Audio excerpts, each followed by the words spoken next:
Hello friends, welcome to my channel. ప్రతి మహిళకు కూడా రోజువారీ పనుల్లో ఎంతగానో ఉపయోగపడే అద్భుతమైనటువంటి ఇంకా సరికొత్త బ్రహ్మాండమైనటువంటి చిట్కాలు అనేవి ఈరోజు వీడియోలో మీ ముందుకు తీసుకువచ్చానండి. వీడియో మిస్ చేయకుండా ఎండింగ్ వరకు చూసినట్లయితే ఖచ్చితంగా మీ టైంతో పాటు మనీని కూడా ఆదా చేసుకుంటారండి. ఈ వీడియోలోని చిన్న చిన్న ఐడియాస్ అన్నీ కూడా మీకు డైలీ లైఫ్లో చాలా యూజ్ఫుల్గా కూడా ఉంటాయండి. వీడియో నచ్చితే కనుక ప్లీజ్ ఒక లైక్ చేయండి. వీడియో యూస్ఫుల్గా ఉందనిపిస్తే మీ ఫ్రెండ్స్కి ఇంకా ఫ్యామిలీ మెంబర్స్కి షేర్ చేయండి. ఇంకా లేట్ చేయకుండా వీడియోలోని టిప్స్ ఇంకా ట్రిక్స్ ఏంటో చూద్దామండి. ముందుగా ఫస్ట్ టిప్ ఏంటంటే, మనము ఇలా చాకులు అనేవి ఎక్కువగా వాడుతూ ఉంటాం కదా. ముఖ్యంగా మనకి వెజిటబుల్స్ కట్ చేసుకోవడానికి ఇంకా ఫ్రూట్స్ అవి కట్ చేసినప్పుడు ఎక్కువగా వాడతాం కదా. చాకులు అనేవి వాడగా మనకి పొదును అనేవి తగ్గిపోయి మళ్ళీ మనం ఏం కట్ చేసినా కూడా మనకి ఒక చాలా ఇబ్బంది అవుతూ ఉంటుంది కదా. చాకులు పొదునుగా మారే టిప్ ఒకటి చెప్తానండి. ఇలా 2 చాకులు తీసుకున్నాం కదా. ఇప్పుడు దాని మీద మనము వంటల్లో వాడే సాల్ట్ ఉంటుంది కదా, ఆ సాల్ట్ను కొద్దిగా తడిగా చేసుకుని ఈ చాకులకి ఇలా అప్లై చేసుకోవాలండి. ఇలా అప్లై చేసుకునేటప్పుడు చేతులు అనేవి కొంచెం కట్ అవ్వకుండా చూసుకోవాలి. ఇలా అప్లై చేసుకున్న తర్వాత ఈ చాకుల్ని వీడియోలో చూపించిన విధంగా ఇలా 2 చాకుల్ని ఇలా వీడియోలో చూపించిన విధంగా చాకుల్ని 2 వైపులా కూడా ఇటు అటు రబ్ చేసినట్లయితే మనకి చాకులు అనేవి పొదునుగా మారుతాయండి. ఉప్పు అనేది చాకులను పొదునుగా చేస్తుంది.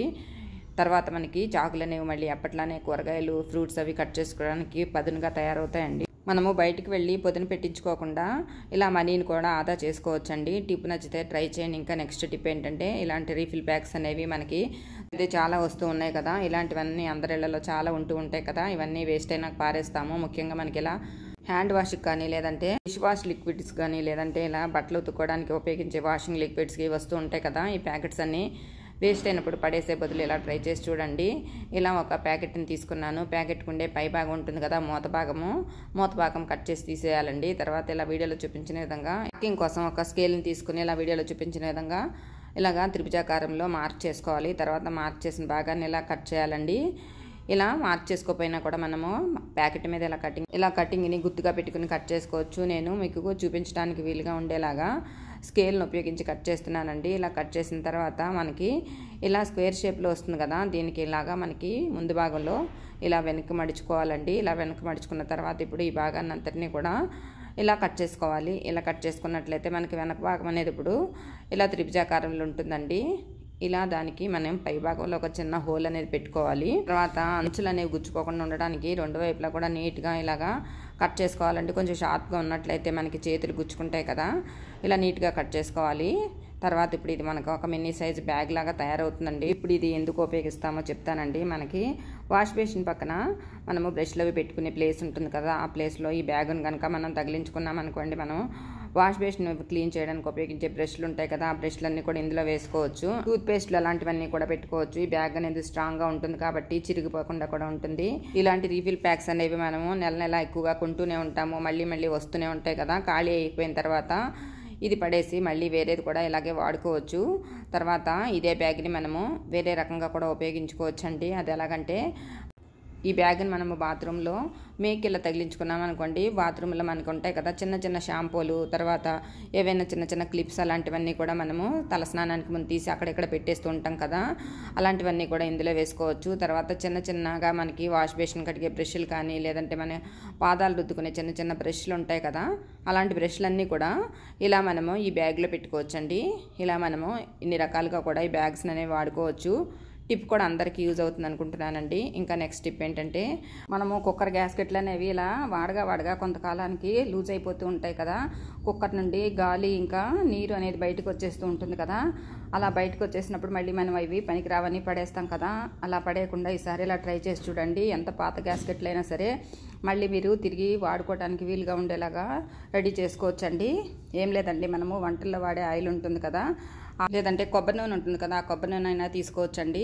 ఇలా గ్యాస్కెట్లకి ఇలా అప్లై చేసేసి పెట్టుకున్నాం అనుకోండి, మనకి గ్యాస్కెట్లు అనేవి సాగిపోకుండా ఎక్కువ రోజులు అనేవి వస్తాయండి. అంతేకాకుండా మనకి ఇలా కుక్కర్ గ్యాస్కెట్లు అనేవి డీప్ ఫ్రీజర్లో పెట్టామనుకోండి, కుక్కర్ వాడిన తర్వాత మనకి గ్యాస్కెట్లు అనేవి చాలా ఎక్కువ రోజులు అనేవి వస్తాయండి. తర్వాత మనకి ఇలా కుక్కర్ నుంచి ఎక్కువగా మనకి నీరు అనేది బయటకు వచ్చేస్తుంది కదా. ఈ ప్లేస్లో ఇలా హోల్లో నుంచి ఎక్కువగా వస్తుంది కాబట్టి ఈ ప్లేస్లో కనుక మనం అన్నం కానీ పప్పు కానీ కుక్కర్లో పెట్టినప్పుడు ఇలా మనం వంటకు సంబంధించిన ఆయిల్ ఉంటుంది కదా, ఆయిల్ అంతా కూడా ఇలా హోల్లో కొద్దిగా వేసి తర్వాత ఇలా గ్యాస్కెట్ చుట్టూ కూడా ఇలా అప్లై చేసామనుకోండి, మనకి అందులో నుంచి వాటర్ అనేది బయటికి రాకుండా ఉంటుంది. అలాగే అందులోంచి గాలి కూడా ఎక్కువగా వచ్చేస్తుంది కదా సైడ్స్ నుంచి, అలా కూడా రాకుండా కూడా ఉంటుంది. ఈ టిప్ కూడా చాలా వరకు అందరికీ యూజ్ అవుతుంది అనుకుంటున్నానండి. ట్రై చేసి చూడండి.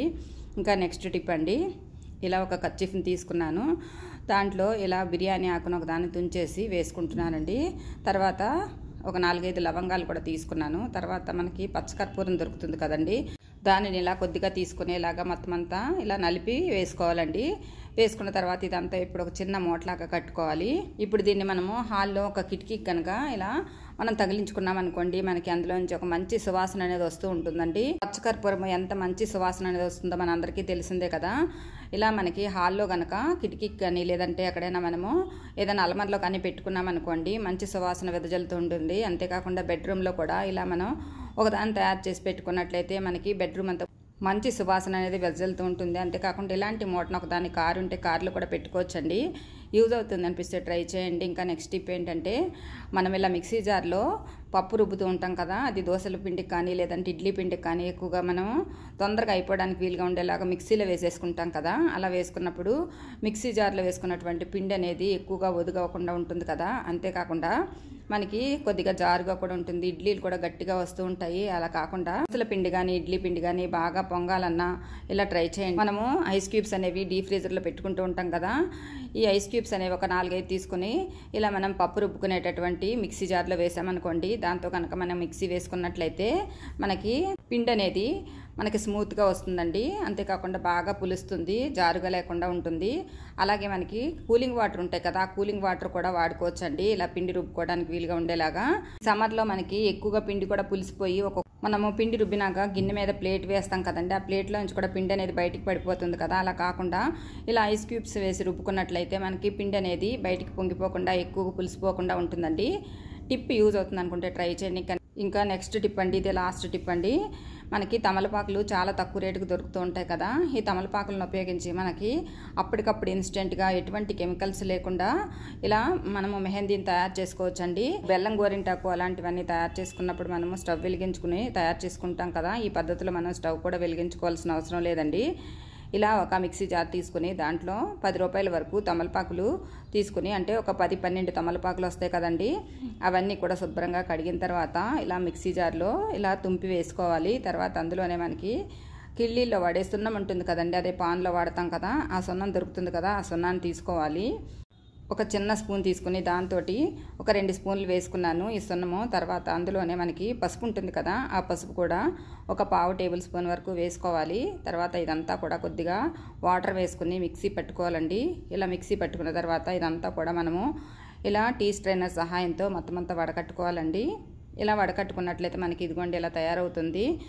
ఈ తయారైనటువంటి ఈ లిక్విడ్ ఉంది కదా, ఈ లిక్విడ్ని మనము ఫ్రిడ్జ్లో కూడా స్టోర్ చేసుకోవచ్చండి. ఫ్రిడ్జ్లో స్టోర్ చేసుకుని మనకి ఎప్పుడు కావాలంటే అప్పుడు ఇన్స్టెంట్గా గోరింటాకు అనేది రెడీ చేసుకోవచ్చు. ఇలా నేను ఒక బౌల్లోకి కొద్దిగా తీసుకుని అందులో ఎర్రటి కుంకుమ ఉంటుంది కదండి, ఆ కుంకుమను కలుపుకున్నాను. తర్వాత ఆ కుంకుమ అనేది మనకి మరీ జారుగా కాకుండా మరీ తిక్కుగా కాకుండా కలుపుకోవాలి. ఇలా కలుపుకున్న తర్వాత ఇయర్ బడ్తో కానీ లేదంటే అగ్గిపుల్లతో కానీ ఇలా మనకి చేతి మీద ముందుగా డిజైన్ ఏదైనా వేసుకోవాలండి. మనకు నచ్చిన డిజైన్ ఏదైనా సరే వేసుకోవచ్చు. ఇక్కడ నేను ఇలా డిజైన్ వేసుకున్నాను. ఇక్కడ నేను ఇయర్ బడ్ తోటి ఇలా డిజైన్ మీద తయారు చేసుకున్న మిశ్రమం అంతా ఇలా డిజైన్లా వేసుకుంటున్నాను చూడండి. ఇలా వేసుకున్న తర్వాత ఇప్పుడు మనకి కొంచెం సేపు ఇదంతా కూడా డ్రై అవ్వాలండి. వెంటనే ఆరిపోతుందండి, ఒక 10 నిమిషాల్లో ఇది ఆరిపోతుంది, ఎక్కువసేపు ఏం పట్టదండి. ఇలా పెట్టుకున్నటువంటి గోరింటాకు అంతా కూడా మనము ఒకసారి కనుక ఈ చెయ్యంతా కూడా వాష్ చేసుకోవాలండి. ఇలా వాటర్లో వాష్ చేసినట్లయితే మనకి మంచి గోరింటాకు కలర్ అనేది వస్తుందండి. ఇన్స్టెంట్గా అప్పటికప్పుడు తయారు చేసుకోవచ్చండి. తర్వాత మనకి ఏదైనా ఫంక్షన్ ఉన్నప్పుడు కానీ లేదంటే పిల్లల బర్త్డే పార్టీలకు కానీ లేదంటే పిల్లలకి ఏమైనా డ్యాన్స్ ప్రోగ్రామ్స్ అప్పుడు మనము పారాయణ అనేది పెడుతూ ఉంటాం కదా, అలా కూడా ఇలా గోరింటాకుని పెట్టచ్చండి. మనం ఫంక్షన్కి వెళ్ళేటప్పుడు ఎక్కువగా టైం లేనప్పుడు ఇలా సింపుల్ మెథడ్లో ఈజీగా ఇలా గోరింటాకును తయారు చేసుకోవచ్చండి. ఇలా తయారు చేసుకున్నటువంటి గోరింటాకు అనేది మనకి అప్పటికప్పుడు యూజ్ అవుతుందండి. అంటే ఎక్కువసేపు చేతులు అనేవి తడపకుండా ఉన్నట్లయితే మనకి 2 రోజుల వరకు గోరింటాకు అనేది ఉంటుందండి. ఇందులో ఎలాంటి కెమికల్స్ కూడా వాడలేదండి. ఇలా న్యాచురల్గా మనం గోరింటాకు అనేది తయారు చేసుకున్నామండి. ఇలా తమలపాకులతో చేసినటువంటి లిక్విడ్ ఉంది కదా, ఈ లిక్విడ్ మనము ఫ్రిడ్జ్లో కూడా స్టోర్ చేసుకుని మనకి ఎప్పుడు అవసరం అయితే అప్పుడు తీసుకుని వాడుకోవచ్చండి. ఇదిగోండి ఇక్కడ నేను వాష్ చేసి చూపిస్తున్నాను చూడండి. హ్యాండ్ అనేది ఇలా మనకి ఎర్రటి కలర్ అనేది వస్తుందండి. ఎర్రటి కుంకుమ కలుపుకుంటే ఒక ఎర్రటి కలర్ అనేది వస్తుంది. మెరూన్ కుంకుమ కలుపుకున్నాం అనుకోండి కొంచెము కలర్ అనేది కొద్దిగా తక్కువగా వస్తుందండి. మనకు నచ్చినటువంటి కలర్ని ఏదైనా సరే మనం ఇలా కలుపుకొని మనము ఇలా ఇన్స్టెంట్గా గోరింతాకు అనేది పెట్టుకోవచ్చండి. అప్పటికప్పుడు మనకి ఒక్కొక్కసారి మెహందీ కోన్ కూడా రెడీగా ఉండదు కదండి. అలాంటప్పుడు మనకి ఇలా ఫంక్షన్స్ కానీ లేదంటే ఏదైనా బర్త్డే పార్టీస్ కానీ పిల్లలకి ఏదైనా చిన్న చిన్న ఫంక్షన్స్ కానీ చేసినప్పుడు ఇలా తమలపాకులతో ఇన్స్టెంట్గా అప్పటికప్పుడు గోరింతాకు పెట్టుకోవచ్చండి. ఈ టిప్ కూడా అందరికీ యూజ్ అవుతుంది అనుకుంటున్నాను. ఇంకా నెక్స్ట్ టిప్ ఏంటంటే ఇలా ఒక మిక్సీ జార్ని తీసుకోవాలండి. అందులో ఒక 3 టేబుల్ స్పూన్ల వరకు మనకి రాళ్ళుప్పు ఉంటుంది కదండి, ఆ రాళ్ళుప్పు వేసుకోవాలి. తర్వాత అందులోనే ఇలా మనకి చెక్క ఉంటుంది కదండి, దాల్చిన చెక్క, ఆ చెక్కను కూడా ఇలా కొద్దిగా మనము చిన్న చిన్న ముక్కలుగా తుంచేసి వేసుకోవాలి. తర్వాత అందులోనే పసుపు కూడా 1 టేబుల్ స్పూన్ పసుపు కూడా వేసుకుంటే సరిపోతుంది. అందులో మనకి కర్పూర బిళ్ళలు ఉంటాయి కదా, ఆ కర్పూర బిళ్ళలు కూడా ఒక 5-6 కర్పూర బిళ్ళలు వేసుకోవాలి. ఇదంతా కూడా మెత్తని పౌడర్ లాగా మిక్సీ పట్టుకోవాలండి. ఇలా మిక్సీ పట్టుకున్నటువంటి పౌడర్ ఉంది కదా, ఈ పౌడర్ని ఇలా ఒక ఎయిర్ టైట్ కంటైనర్లో స్టోర్ చేసుకుంటే మనకి చాలా ఎక్కువ రోజులు నిల్వ వస్తుందండి. తర్వాత ఇది ఇలా మనం ఎక్కువ మొత్తంలో కూడా స్టోర్ చేసుకుని పెట్టుకోవచ్చు. ఇది ఇప్పుడు ఎందుకు ఉపయోగిస్తామో చెప్తానండి. మనం రోజు కూడా ఇంటికి తడిబట్ట వేస్తూ ఉంటాం కదా, అలా తడిబట్ట పెట్టుకునేటప్పుడు ఈ పౌడర్ని కనుక మనం నీళ్ళల్లో వేసి తడిబట్ట పెట్టుకున్నట్లయితే మనకి ఇల్లంతా కూడా మంచి సువాసన వస్తుందండి. ఒక 1/2 బకెట్ నీళ్ళల్లో ఇలా ఒక 1/2 టేబుల్ స్పూన్ వరకు ఈ పౌడర్ని వేసి ఇదంతా కలిపిన తర్వాత మనకి కొద్దిగా షాంపూ ఉంటుంది కదా, షాంపూ కూడా ఒక 2 చుక్కలు వేసుకోవాలండి. మరీ ఎక్కువగా షాంపూ కూడా వేసుకోకూడదు, ఎక్కువగా వేసినట్లయితే ఇల్లు కూడా జారుతుందండి. ఇదంతా కలిసేలాగా కలుపుకొని ఇప్పుడు తడిబట్ట కర్రతోటి మనం ఇల్లంతా కూడా ఇలా తడిబట్ట పెట్టుకున్నాం అనుకోండి, మనకి ఇల్లంతా కూడా మంచి సువాసన అనేది వస్తుందండి. అంతేకాకుండా మనము రోజు కూడా తడిబట్ట పెట్టుకోవడానికి ఎక్కువగా ఫ్లోర్ క్లీనర్స్ అనేవి వాడతాం కదండి, వాటిల్లో ఎక్కువగా కెమికల్స్ అనేవి ఉంటాయి కదా, అలా కెమికల్స్ అనేవి వాడటం రోజు కూడా హెల్త్కి అంత మంచిది కాదు. కాబట్టి ఇలా మనం న్యాచురల్గా తయారు చేసుకున్నటువంటి పౌడర్ వేసి మనం తడిబట్ట పెట్టుకున్నట్లయితే ఇల్లంతా కూడా మంచి సువాసన అనేది వస్తుందండి. అంతేకాకుండా ఇందులో మనము రాళ్ళ ఉప్పు వేసుకున్నాం కదా, ఈ రాళ్ళ ఉప్పు అనేది మనకి ఇంట్లో మంచి పాజిటివ్ వైబ్రేషన్స్ అనేది ఇస్తుందండి. అంతేకాకుండా పసుపు అనేది యాంటీబయాటిక్గా పనిచేస్తుంది, అనేది మంచి సువాసన అనేది ఇస్తుందండి. అంతేకాకుండా ఇలా తయారు చేసుకున్నటువంటి పౌడర్ని వాడటం వల్ల ఇల్లంతా కూడా చాలా నీట్గా కూడా అనిపిస్తుందండి. మనకి ఎలాంటి డస్ట్ లేకుండా నీట్గా కూడా ఉంటుంది. ఇదంతా కూడా అద్దంలా తలతలా మెరుస్తూ ఉంటుందండి.